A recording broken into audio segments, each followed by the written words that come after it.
على مر الزمان دايما بتتعرض العديد من الضوابط والعادات والتقاليد إلى التبديل والتغيير، وبتختلف طريقة التفكير.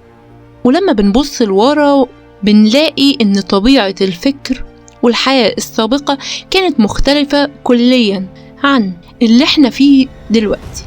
وقد أبدع كثير من الأئمة والأدباء في وصف تغيير وتبدل الأشخاص عبر الزمان، ولا سيما قصيدة نعيب زماننا والعيب فينا اللي ألقاها العلامة الإمام الشافعي رحمه الله.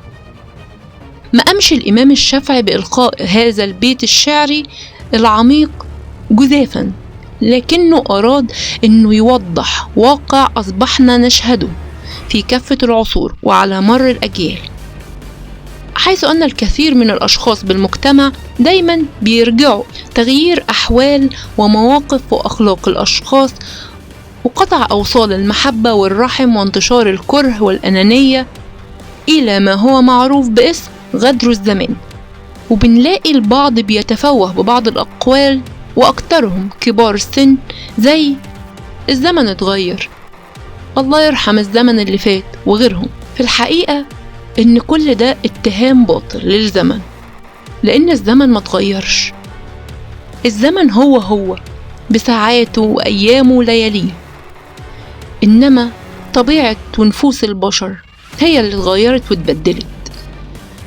ومن هنا يجي توصيف الإمام الشافعي قائلا: نعيب زماننا والعيب فينا، وما لزماننا عيب سوانا، ونهجو ذا الزمان بغير ذنب، ولو نطق الزمان لنا هجانا، وليس الذئب يأكل لحم ذئب، ويأكل بعضنا بعضا عيانا.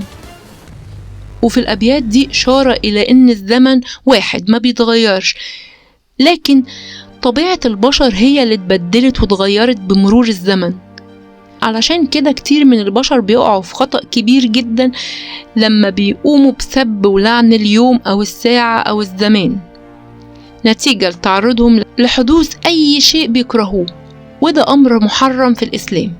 وقد جاء في ذلك الحديث الشريف الذي روي عن أبي هريرة رضي الله عنه قول رسول الله صلى الله عليه وسلم: قال الله تعالى: يؤذيني ابن آدم يسب الدهر وأنا الدهر، أقلب الليل والنهار.